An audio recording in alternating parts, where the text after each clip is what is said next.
The desert sun was cruel that day. The wind carried dust that scratched the eyes and dried the tongue.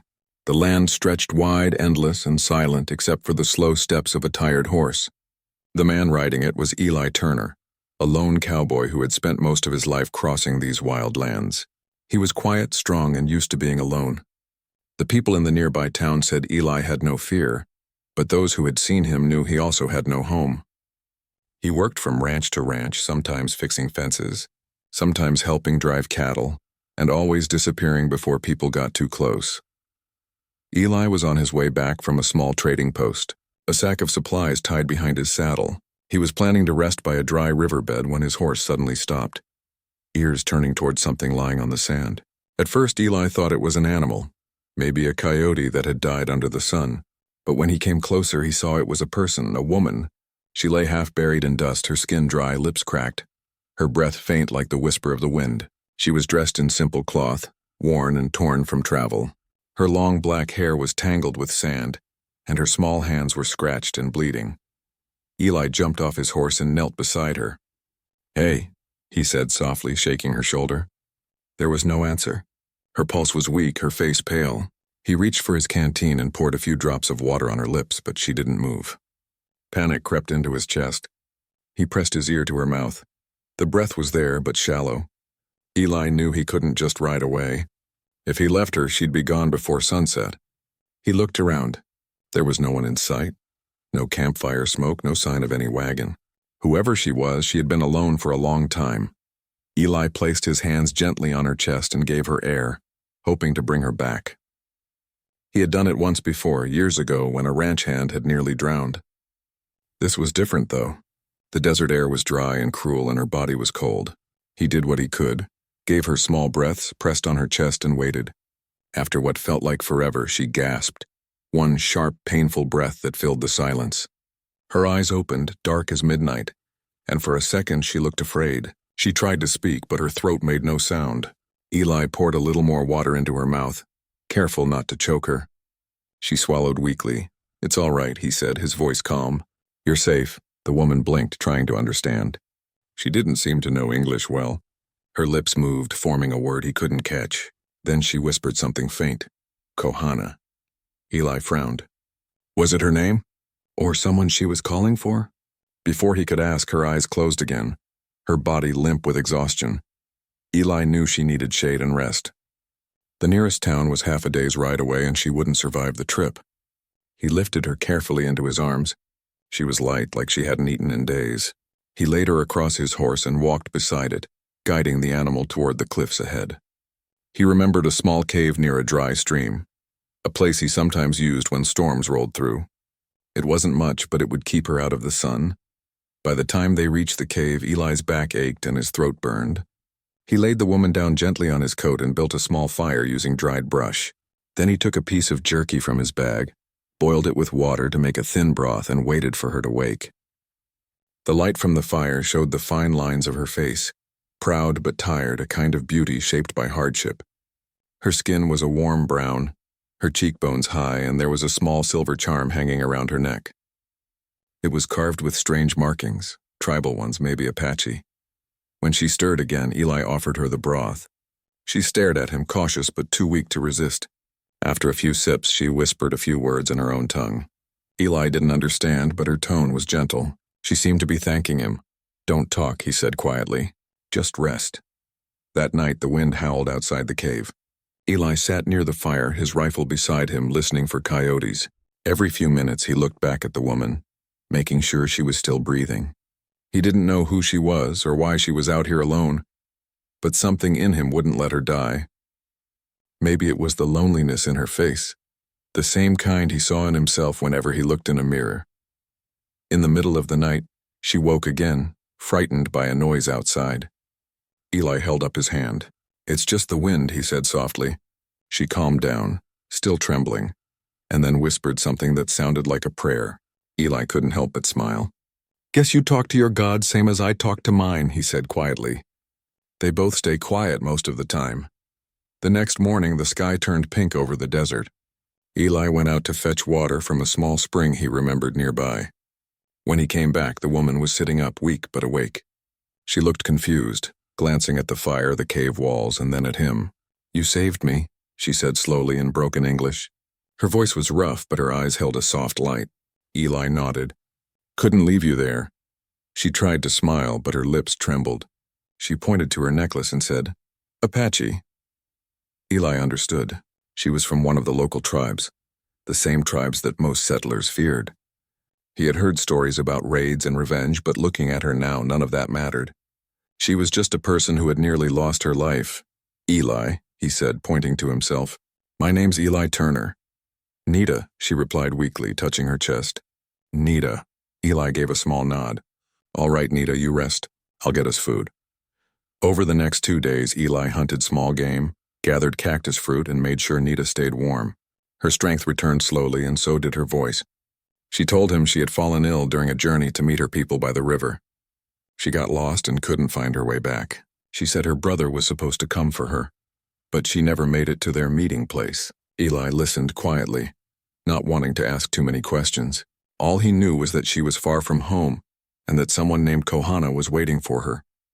Sometimes when she slept, Eli would sit outside the cave, staring at the stars. He thought about how strange life was, how a man could spend years crossing the same land without meeting anyone, and then one day, find a stranger who made him care again. He didn't know what he was supposed to do next. Bringing her back to her tribe could mean danger. The Apache didn't trust cowboys. But keeping her here wasn't right either. One evening, as the fire burned low, Nita woke and looked at him. "Why help me?" she asked softly. Eli shrugged. "Because you needed it. Ain't that reason enough?" She stared at him for a moment, then nodded slowly. "You good man." Eli looked away, his jaw tight. "I don't know about that." The night grew colder. Nita lay back, her breathing steady. Before she fell asleep, she whispered something again, the same word as before. "Kohana." This time Eli asked, "Your brother?" Nita shook her head. "No, my heart." Then her eyes closed. Eli sat still for a long time, watching the fire fade. The name echoed in his mind. Whoever this Kohana was, he meant something to her. Something deep. Eli didn't understand why that made his chest ache, but it did. He looked toward the dark horizon where her people might be waiting and knew his life was about to get complicated. As the stars spread across the sky, Eli turned to her sleeping form and said softly, "Guess I found you for a reason. Nita, just hope it don't end bad for either of us." Outside, the desert wind carried the sound of coyotes again, but this time Eli didn't reach for his rifle. He just listened, wondering if fate had more plans than either of them could see. Days passed slowly in the desert. The air grew cooler at night, and the sound of the wind became almost like a whisper between two souls who had no one else to talk to.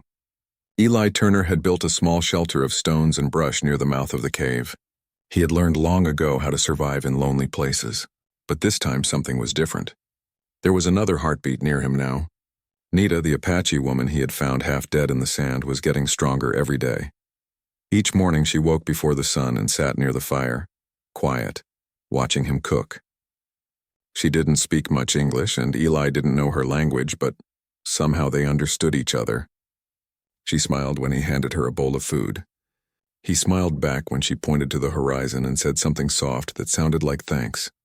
One morning, Eli saw her stand for the first time since he rescued her. Her legs trembled, but she refused to sit back down. She looked around as if seeing the desert for the first time. "You helped me," she said in slow English. Eli nodded. "You'd have done the same." She tilted her head, studying him. "You alone?" He gave a small laugh. "Most times, yeah. Don't have much reason not to be." Nita said nothing more, but her eyes softened with a kind of sadness he didn't expect. She sat back down and traced shapes in the sand with her finger. Lines that looked like rivers, mountains, and symbols Eli didn't recognize. "My home," she said quietly. She pointed toward the far mesas, the red rocks that glowed under the sun. "My people there. Kohana, chief." The way she said the name made Eli pause. There was warmth in her tone, a deep respect. "Kohana," he repeated slowly, trying the word on his tongue. "That the one you said before?" She nodded. "He brave. My heart with him." Eli looked away, poking the fire with a stick. Something inside him twisted, though he didn't understand why. He had no right to feel anything. She belonged to her people, and soon she'd return to them. He told himself it was better that way. But when she smiled at him later, her hair shining in the firelight, he couldn't stop wondering what it would be like if she didn't leave. That night, he couldn't sleep. The desert was quiet except for the crackling of the fire. He turned on his bedroll and watched the shadows play on the cave walls. Nita slept nearby, her breathing soft and steady. For a man who had lived his life moving from one lonely camp to another, the sound of another person breathing nearby felt strangely peaceful, yet at the same time it scared him. He had lost too many people before. Friends in gunfights, a brother to fever, a woman who had once promised to wait for him and never did. So he built walls around his heart as high as the canyon cliffs. But somehow Nita had walked right through them without even trying. The next day, Nita asked to walk outside. Eli helped her climb to a flat rock overlooking the valley. She stood there, the wind pulling at her hair, her eyes fixed on the distance. "I remember," she said. "They're my camp. Maybe 3 suns away." Eli nodded. "Then we'll start tomorrow. You'll be home soon." She turned to look at him. "You come?" Eli hesitated. "Not sure your people would want me there." "They know Kohana," she said softly. "If I tell him you saved me, he'll thank you." Eli smiled faintly, but his eyes held doubt. "Maybe. Or maybe he'll put an arrow through me first." Nita frowned, not understanding the humor in his tone. "He not hurt you. He honor man who save his woman." Eli blinked. "His woman?" She nodded slowly. "Kohana, my promised one." The words hit him harder than he expected. He looked away, jaw tightening. "That's so," he murmured. "Then I guess we best get you back to him soon." For the rest of the day, he said little. He spent hours fixing the saddle, making sure the horse could carry both of them. Nita watched him with quiet eyes. She didn't know why his voice had turned distant, why he wouldn't meet her gaze. She thought she had said something wrong, but didn't know what. That night, as they sat by the fire, Nita reached out and placed a small charm beside him, the one she wore around her neck. "For you," she said softly. "To keep you safe." Eli shook his head. "Can't take that. It's yours." She pressed it into his palm. "No, you gave me life. Now I give you spirit." Her words were simple, but her tone carried something deeper. Eli looked at the small silver piece, its surface carved with shapes like stars. "Thank you," he said quietly. He tucked it into his pocket, unable to find better words. At dawn, they set out together. The desert stretched wide and silent around them. Eli rode while Nita sat behind him, holding the saddle with one hand and shielding her eyes from the wind with the other. The journey was hard. The sun burned their backs by day, and the cold bit their skin at night. But they spoke more as the miles passed. Nita told him about her childhood, how she used to race horses with her brother, how her mother taught her to sing prayers to the river spirits, how Kohana once saved her from a mountain flood. Eli listened without interrupting. He couldn't help but admire her strength. She had almost died alone in the desert. Yet now she spoke with a calm courage that reminded him of the old days when people fought not for money or pride, but for love and honor. One evening, they stopped near a cluster of tall rocks shaped like towers. Nita gathered dry grass while Eli lit a small fire. The stars came out early, bright and endless above them. Nita sat close to the flames, rubbing her hands for warmth. "You have woman?" she asked suddenly. Eli stared into the fire. "Not anymore. She leave?"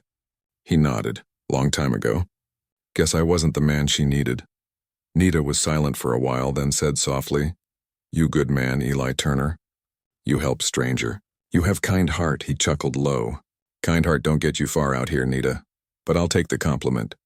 She smiled, and for a moment the air between them grew quiet again. Not empty, but full of something unspoken. The firelight danced across her face, and Eli had to look away before he said something he'd regret. The next morning, they reached a ridge overlooking the wide valley below. Smoke rose in thin lines from several small fires. An Apache camp. Nita's eyes brightened. "My people," she whispered. She looked at Eli, her face full of gratitude and sadness mixed together. "You bring me home," Eli nodded. "That was the plan." "You come down with me," she said, almost pleading. He hesitated. "If I do, they might not see it that way." She shook her head firmly. "I tell them truth. You save me. Kohana, listen." Eli looked at her one last time, then sighed. "All right, Nita. Let's hope your chief's got a fair mind." They began the slow ride down the slope. As they neared the camp, figures appeared, men on horseback, their bows drawn, eyes sharp. Eli stopped, raising his hands to show he carried no weapon. The riders surrounded them. Nita called out in her language, her voice strong and sure. The men lowered their weapons and shouted for others. Soon the camp was alive with movement. Women ran forward. Children stared wide-eyed, and in the center stood a tall man with a feathered headdress, Kohana. His eyes were dark and steady as he looked at Nita, then at Eli. The air grew tense. Nita slid off the horse and ran to the chief, speaking fast in her own tongue. Eli couldn't understand the words, but he saw the emotion in her gestures, the gratitude, the respect, and the care. Kohana listened in silence. Then his gaze turned to Eli again, cold and unreadable. Eli stood his ground. "Did what anyone would do," he said simply. Kohana didn't answer right away. He stepped closer, eyes narrowing. Finally, he spoke in rough English. "You save her. For that, you go free, but never come here again." Eli nodded slowly. "That's fair." Nita's face fell. She tried to speak again, but Kohana lifted his hand, silencing her. Eli mounted his horse and gave her one last look. She reached out as if to stop him, but the distance between them had already grown too wide. As he rode away, the wind carried her voice faintly behind him, calling his name. He didn't turn around. The desert stretched ahead, endless and empty once more. But this time, Eli knew a part of him would always stay behind, with the woman whose life he had saved and whose heart belonged to another. Eli Turner rode through the desert alone again. The sun was low and the land stretched like a red ocean around him. The only sounds were the steady steps of his horse and the soft creak of leather. He should have felt proud for doing the right thing, saving a life, returning her safely to her people, but all he felt was empty. Every mile he rode away from the Apache camp felt heavier than the last. He had left Nita behind where she belonged, but somehow it felt like leaving a part of himself too. The wind carried faint sounds behind him, drums, distant singing from the camp, but soon they faded into silence. Eli tried to push the memories away. He told himself it was for the best. She had a life, a people, and a chief who cared for her. He was just a cowboy passing through. Still, her face wouldn't leave his mind. Those dark eyes that once looked at him with trust, the soft voice that said his name like it mattered. 2 days later, Eli reached the nearest settlement, a dusty little town called Red Mesa. He tied his horse outside the saloon, wiped the sweat from his neck, and walked in. The room smelled of smoke and whiskey. A few miners played cards. A group of ranchers laughed at the corner table. Eli ordered coffee and sat alone by the window. The barkeep, an old man with gray hair, recognized him. "Haven't seen you in a while, Turner," he said. "Where have you been hiding?" Eli shrugged. "Out in the desert. Found trouble as usual." The barkeep chuckled. "You always do." He leaned closer. "You hear about that Apache chief, Kohana? Word is his tribe's been restless again. Some cattle gone missing, some folks blaming them." Eli's hand froze around his cup. "You sure?" "Sure as I can be. Folks talking about riding out there, teaching them a lesson." Eli's jaw tightened. He knew how these things started. One rumor, one hot-headed settler, and soon bullets replaced words. He had seen enough blood in his life to know what came next. "They don't need a lesson," Eli said quietly. "They need peace." The barkeep gave him a look. "You sound like you know them." Eli didn't answer.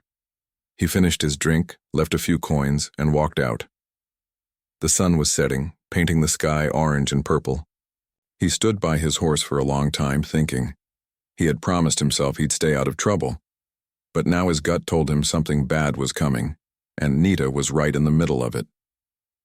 That night, Eli camped near the edge of the valley. The stars came out clear and bright. He lay awake, staring up at them, his hand resting on the small charm Nita had given him. It felt warm against his skin. He remembered her words. "You gave me life. Now I give you spirit." By morning, he made his choice. He saddled up and turned back toward Apache land. The ride took a day and a half. When he reached the border of the tribal lands, he dismounted and walked the rest of the way on foot, careful not to appear like a threat. He followed the same path. he had taken before, the one that led to the rocky ridge above the camp. From there he saw smoke rising again, but this time it wasn't from cooking fires. It was thick and dark, curling into the sky like warning signs. Eli's stomach dropped. He ran to his horse, mounted, and galloped down the slope. As he neared the camp, he saw movement. Men shouting, horses running wild, and the sound of gunfire echoing through the canyon. Settlers had come early, carrying rifles and torches. The Apache warriors fought back with bows and old muskets. The peace that had barely existed was burning away in front of him. Eli didn't stop to think. He rode straight into the chaos, shouting over the gunfire, "Stop, you're killing each other for nothing." A bullet whistled past his ear. He ducked and rode toward the nearest settler group. "Put the guns down," he yelled. "They didn't steal your cattle."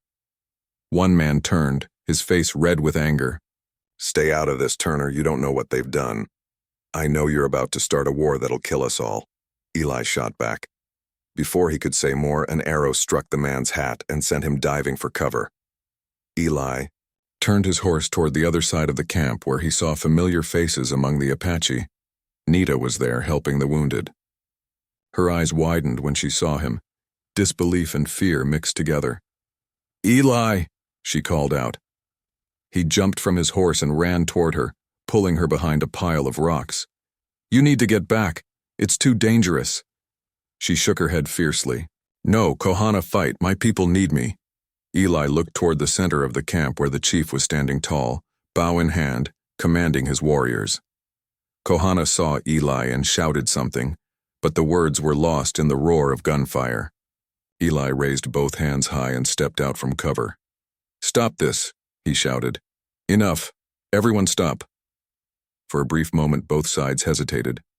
The settlers stared at him, confused. The Apaches lowered their bows slightly. Eli walked forward, unarmed. "You're fighting over lies," he said, his voice strong. "No one stole your cattle. I've been here. I know these people. They don't take what's not theirs."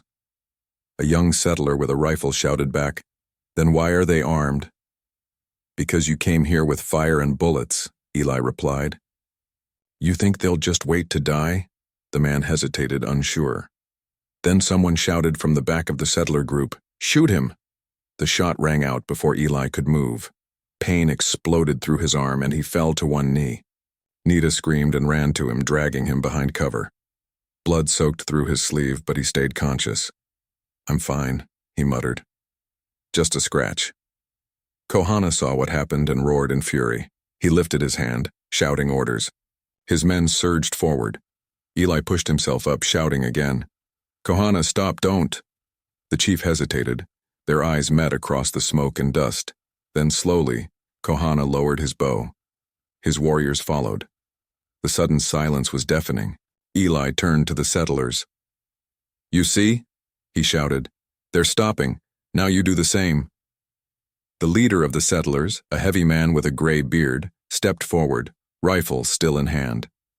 He looked around at the chaos, the dead horses, the wounded men, the smoke curling into the sky. Slowly, he lowered his gun. "All right," he said. "We'll pull back." Bit by bit, the settlers retreated, helping their wounded. The Apaches stayed still until they were gone. Only when the last rider disappeared over the ridge did anyone move. Nita knelt beside Eli, her hands shaking as she tried to wrap his wound with cloth. "Why you come back?" she whispered. "You could die." Eli smiled weakly. "Couldn't let them kill you. Or him." He nodded toward Kohana, who was walking toward them. The chief stopped a few feet away, studying Eli. Then, to everyone's surprise, he knelt. "You fight for peace," he said in slow English. "You brave man." Eli tried to laugh but winced at the pain. "Didn't feel brave," he said. Kohana looked at Nita, then back at Eli. "You save her. You save my people. My debt big." Eli shook his head. "You don't owe me anything. Just don't let this happen again." Kohana nodded. "No more war." That night the camp was quiet again. The fires burned low and the stars came out. Eli sat with his arm bandaged, staring at the sky. Nita sat beside him, silent for a long time. Finally, she said softly, "You always come back." Eli smiled faintly. "Guess I can't help it." She looked down, fingers tracing the edge of his bandage. "You save us again.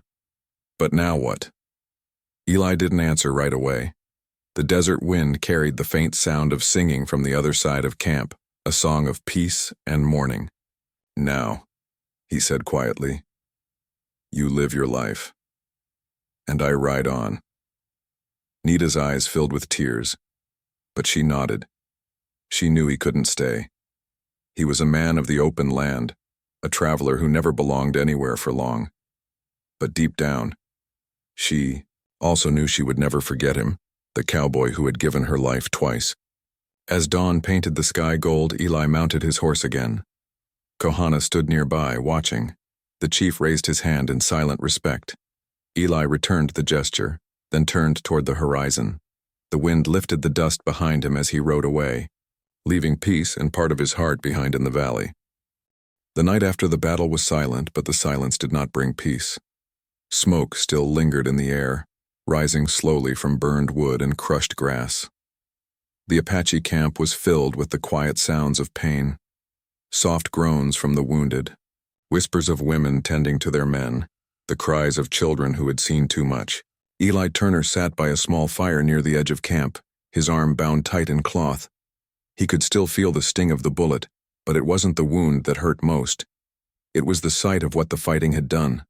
The camp he had once seen full of laughter and songs now looked broken. Even the horses seemed restless, their eyes wide and frightened. He looked up as footsteps approached. It was Nita, her hair tied back, her face tired but calm. She carried a bowl of herbs and water. "You not rest?" she said softly. "Can't," Eli answered. "Too much on my mind." She knelt beside him and began cleaning his wound. The water stung, but he didn't flinch. Her hands were gentle, careful. "Many hurt," she said quietly. "Kohana say peace now. No more fight." Eli nodded slowly. "He's a good man." Nita looked at him for a moment. "He strong," she said, "but he proud too. He say if men from town come again, he not run. He fight." Eli sighed. "That's the trouble with pride. It keeps a man standing tall, but it also gets him shot." She looked confused, not catching every word, but she could hear the sadness in his tone. "You leave soon?" she asked after a pause. Eli stared into the fire. "I should. This isn't my world. Never was." Nita set down the bowl and folded her hands in her lap. "You help us, you part of this now." Eli smiled faintly. "Maybe for a while, but men like me." He stopped, looking toward the stars. "We don't belong anywhere too long. Every time I stay, something goes wrong." She was silent for a while, then said softly, "You saved my life 2 times. Maybe that means something." Eli looked at her then. Her eyes shone in the firelight, filled with warmth and gratitude, but also something deeper, something that made his chest tighten. He wanted to tell her how he felt, but he couldn't, not when she belonged to another, not when peace was hanging by a thread. The next day, Eli tried to help rebuild what had been lost. He carried wood, fetched water, and spoke with Kohana about keeping watch in case the settlers returned. The chief respected him now, though his pride still showed. "You fight brave," Kohana said, "but your people, they come again." "They're not my people," Eli said firmly. "Not anymore." Kohana studied him. "Still you white man, they see you same." Eli looked away. "Maybe so, but I've seen too much killing to care about sides." The chief nodded slowly. "Then you stay until wound heal. After that, you go." Eli agreed. He didn't argue. That night the tribe gathered to honor their dead. A circle of stones was made and songs filled the valley. The people sang of bravery, loss, and the spirits who would guide the fallen home. Nita stood among them, her voice soft but clear. Eli listened from the edge, the music wrapping around him like a memory he didn't deserve to have. When the ceremony ended, Nita found him sitting near the stream. The moonlight reflected off the water, turning it silver. She sat beside him in silence for a long time. Finally she said, "When I almost die, I see light. I think I go to my ancestors. Then I feel breath. Yours." She looked at him, her eyes full of emotion. "You bring me back." Eli swallowed hard. Anyone would have done the same. She shook her head. "No. Many ride by, see Apache woman, leave her. You not. You stay." Eli looked down. Maybe I was just tired of leaving people behind. A soft wind moved through the canyon. Nita reached into her pouch and pulled out a small piece of cloth, tied with beads. "For you," she said, placing it in his hand. "Keep you safe when you ride again." Eli looked at the gift, touched by her kindness. "You've given me enough already, Nita." She smiled sadly. "You go soon, I know. But I not forget." He opened his mouth to speak but stopped. Words couldn't say what he felt. He just nodded and they sat together until the moon disappeared behind the mountains. The next morning, Eli woke to the sound of shouting. Men were rushing through the camp, pointing toward the hills. He grabbed his hat and ran out, his arm still sore. Kohana stood on a rock scanning the horizon. Smoke rose again, this time from the north. "Riders," someone shouted. "Many riders." Eli's heart sank. "The settlers?" Kohana nodded grimly. "They come again." Eli's mind raced. "We can't fight them. Not this soon. You've got wounded women, children." Kohana's voice was firm. "We not run. We protect our home." Eli looked toward the hills. Dust clouds were rising, maybe 20 riders. He turned back to the chief. "Let me talk to them first. Maybe I can stop this." Kohana stared at him. "You go. They kill you." "Maybe," Eli said. "But if I don't try, everyone dies." For a long moment the chief said nothing. Then he nodded once. "Go. I give you one chance." Eli mounted his horse and rode out alone, the desert wind in his face. As he approached the riders, he raised his hand high, shouting, "Hold your fire!" The lead rider, a man Eli recognized from town, pulled his horse to a stop. "Turner, what the devil are you doing out here?" "Stopping a massacre," Eli shouted back. "Turn around and go home, the fight's over," the man sneered. "Over? They burned our wagons." "That's a lie and you know it," Eli said sharply. "You came out here looking for blood, and now you're going to spill it if you don't turn around." The men shifted uneasily. Some lowered their rifles. Others muttered among themselves. The leader pointed at Eli. "You going native now. Turner, that it? You forget what they did to our people?" Eli's voice rose. "I didn't forget. But I also didn't forget what we did to theirs. I saw children die because men like you can't stop hating. You want to call yourself brave? Then go home and protect your own instead of killing people who just want to live." The man's hand tightened on his gun. For a moment it seemed like he would shoot. But then one of the younger riders spoke up. "He's right, Bill. Ain't no glory in this."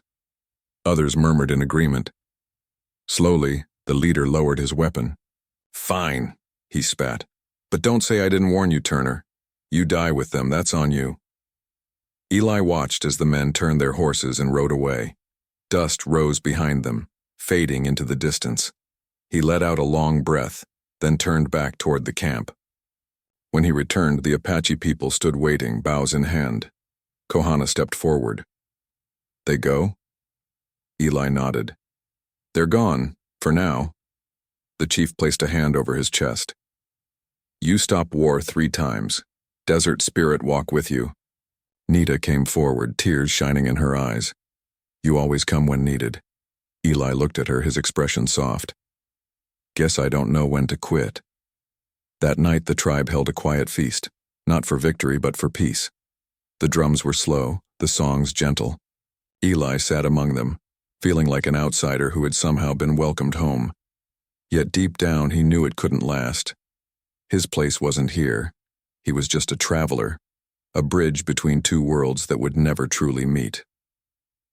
As the firelight flickered across Nita's face, Eli felt a calm he hadn't known in years. Maybe that was enough. Maybe saving her and saving them was his purpose. When the moon rose high, he stood and walked toward the edge of camp. The wind moved through the desert, soft and endless. Nita followed him a few steps, her voice quiet. "You leave tomorrow?" Eli turned to her. "Yeah, it's time." She stepped closer. "Then I pray for you every night. You, my friend, Eli Turner." He smiled gently. "And you're mine, Nita. Always." The desert night held their silence like a secret. For a moment neither spoke, neither moved. Then Eli turned and walked away, the fire behind him fading into the vast darkness. The morning sun rose slowly over the desert, painting the sky with shades of red and gold. The camp was quiet, the people still resting after many long days of fear and fighting. Eli Turner stood near his horse, tightening the saddle straps. His arm had healed enough for travel, though it still ached when he moved. He looked back once at the camp, knowing this might be the last time he ever saw it. Nita walked toward him, her steps soft on the sand. She carried a small basket of dried food and water. "For your road," she said quietly. Eli took it with a nod. "You always think ahead?" She smiled faintly. "You go now?" He looked toward the wide horizon. "Yeah, it's time. The world's a big place and it keeps calling me." Nita lowered her eyes. "Desert will miss you." Eli gave a gentle laugh. "I doubt that. But maybe I'll miss it." They stood in silence for a while, neither wanting to say the words that would end this chapter. The wind blew lightly between them, carrying the smell of the campfires and the voices of waking children. Kohana appeared behind them, tall and proud as always. He stopped beside Nita and looked at Eli. "You go," Kohana said in careful English. "Your spirit's strong. You good man?" Eli nodded respectfully. "You're a good leader. Keep your people safe." Kohana's eyes were steady. "You help me see peace better than war. My people remember that." Eli touched the charm that hung around his neck, the same one Nita had given him long ago. "Then that's enough for me," he said softly. Kohana gave a small nod and turned away, leaving them alone. Nita stepped closer, her hands clasped in front of her. "Eli," she whispered, "you saved my people, but you saved my heart too. You show me that not all men from your world hate mine." Eli felt his throat tighten.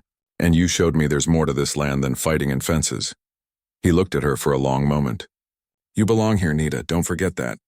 This is your home." Her eyes glistened with tears, but she smiled. "And where is your home, Eli Turner?" He thought for a long time before answering. "Guess I haven't found it yet. Maybe one day." The silence that followed felt heavy but peaceful. Finally, Nita reached into her pouch and pulled out a small white feather. "From sacred bird," she said. "Means courage and truth. Take it." Eli held it carefully, as if it were the most fragile thing in the world. "Thank you," he said quietly. "I'll keep it safe." She nodded, her smile trembling. "I pray the spirits guide you." He placed his hat back on his head, gave her one last look, and mounted his horse. The animal pawed the ground, eager to move. Eli turned it toward the rising sun. For a moment he hesitated, his eyes meeting hers one last time. Then with a small nod he rode away. Nita stood there until he disappeared into the desert haze. Only then did she whisper softly, "Goodbye, my cowboy." Eli rode for hours, the wind brushing against his face, the world stretching endless and empty before him. He didn't know where he was headed, maybe to another town, maybe to another job, but he knew he'd never forget what had happened here. He'd walked into a war between two worlds and left behind something more precious than victory: understanding. As the days passed, Eli found work helping build fences on a new ranch. The men there didn't know his story. To them, he was just another quiet cowboy with sharp eyes and a scar on his arm. But at night, when the others slept, Eli would sit by the campfire and take out the charm and feather from his pocket. He'd look at them and remember the faces of the people who once called him brother. One evening, as he watched the stars come out, an old ranch hand sat beside him. "You got the look of a man who's seen too much," the man said. Eli smiled faintly. "Maybe. Or maybe I've just seen enough to know what matters." "And what's that?" the old man asked. Eli stared at the fire, the light dancing in his eyes. "Life's short," he said quietly. "Too short for hate. I've seen it burn down more than just land. It burns people's souls." The old man nodded. "You speak true, son." Eli didn't say more. He leaned back, listening to the wind. It carried the same sound he remembered from the desert. the whisper of peace after pain. Months later, he returned once more to the borderlands. He wasn't sure why. Maybe it was the pull of memory, or maybe he just wanted to see that the peace had lasted. When he reached the ridge overlooking the valley, he stopped. Smoke rose again from the Apache camp, but this time it was gentle, steady, the smoke of cooking fires, not war. Children ran near the river. Horses grazed freely. The land looked alive again. He stayed hidden, not wanting to disturb them. From afar, he saw Nita near the riverbank, helping an older woman wash clothes. Her laughter drifted faintly on the wind. Eli felt something tighten in his chest, but this time it wasn't pain. It was peace. She was safe. That was enough. He took off his hat, holding it over his heart for a moment before turning away. On his way back down the trail, he met a group of travelers heading north. One of them, a young man, stopped and asked, "You coming from down there, mister?" "The Apache camp?" Eli nodded. "Yeah. They say it's peaceful now," the man said. "That true?" Eli smiled slightly. "It's peaceful because folks finally learn to listen instead of shoot." The man chuckled. "Well, that's rare these days." "Yeah," Eli said quietly, "but it's worth holding on to." They parted ways, and Eli continued his journey. The desert stretched wide ahead of him, the sun dipping low. He rode on until the light turned golden, thinking about how strange life was, how one chance meeting could change everything. He thought of Nita's face, Kohana's steady eyes, the songs they sang by firelight, and the small gifts he carried in his pocket. Each memory felt like a story written in the dust, one that would fade with time but never truly disappear. When the stars came out, Eli stopped to make camp. He built a small fire, brewed coffee, and sat with the charm and feather in his hands. The fire crackled softly. He spoke to the night, though no one was there to hear. "Maybe this is how it's supposed to be," he said. "You keep riding and the world keeps turning. You save what you can and let the rest go." The wind blew gently, carrying the faint smell of sage. Eli smiled to himself. "You were right, Nita," he whispered. "The desert does miss me." He laughed quietly, then looked up at the stars, bright, endless, and familiar. Somewhere out there, he believed, the spirits she prayed to were watching. Maybe they were smiling too. As the fire burned low, Eli laid back on his bedroll, the feather still in his hand. The desert sky stretched forever above him, wide and peaceful. He closed his eyes and listened to the sound of the wind. It wasn't lonely anymore. It was the sound of a world made whole, of love, loss, and peace found in the hardest places. And when morning came, Eli Turner rose again, mounted his horse, and rode toward the light, just a lone cowboy, carrying a story that would live longer than he ever would.